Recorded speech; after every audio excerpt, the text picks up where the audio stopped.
পবিত্র রমজানকে কেন্দ্র করে দেশের শিক্ষা ব্যবস্থায় এলো বড় পরিবর্তন। দীর্ঘদিনের দাবি, আদালতের নির্দেশনা এবং অনিশ্চয়তার অবসান ঘটিয়ে অবশেষে নিম্ন মাধ্যমিক ও মাধ্যমিক বিদ্যালয়ের জন্য ঘোষণা করা হয়েছে টানা ছুটি। রোজা ও ঈদ উল ফিতর ঘিরে শিক্ষক, শিক্ষার্থী ও অভিভাবকদের মধ্যে যে ধোঁয়াশা তৈরি হয়েছিল তা দূর করে নতুন প্রজ্ঞাপন জারি করেছে শিক্ষা মন্ত্রণালয়।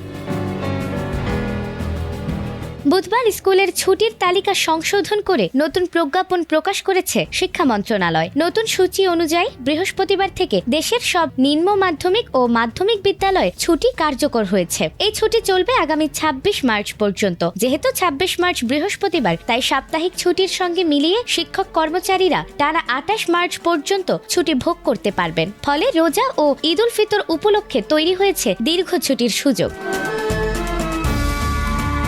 এর আগে রোজার পুরো মাস বিদ্যালয় বন্ধ রাখার নির্দেশ দিয়েছিল বাংলাদেশ হাইকোর্ট। পরে ওই আদেশের বিরুদ্ধে আপিল করা হলে স্থগিতাদেশ দেয়া হয়েছিল। এতে স্কুল খোলা না বন্ধ এ নিয়ে শিক্ষক ও অভিভাবকদের মধ্যে তৈরি হয়েছিল অনিশ্চয়তা। সর্বশেষ মন্ত্রণালয়ের সংশোধিত ছুটির তালিকায় সেই বিভ্রান্তির অবসান হলো।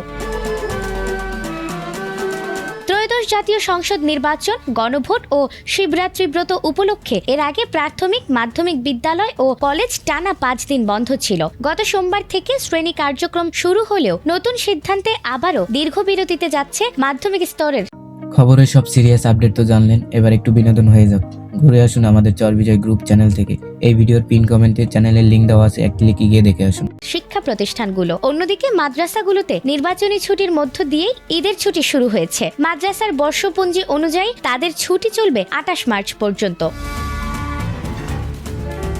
কলেজ পর্যায়েও বুধবার থেকে ঈদের ছুটি শুরু হয়েছে। কলেজের বর্ষপঞ্জি অনুযায়ী ক্লাস পুনরায় শুরু হবে আগামী ২৯ মার্চ। রোজা ও ঈদ ঘিরে বিভিন্ন স্তরের শিক্ষা প্রতিষ্ঠানে ছুটির মেয়াদে কিছুটা পার্থক্য থাকলেও শিক্ষক, শিক্ষার্থী ও কর্মচারীদের জন্য তৈরি হয়েছে দীর্ঘ বিশ্রামের সুযোগ। এখন দেখার বিষয়, ছুটির পর নতুন উদ্যমে কতটা কার্যকরভাবে শুরু হয় শিক্ষা কার্যক্রম।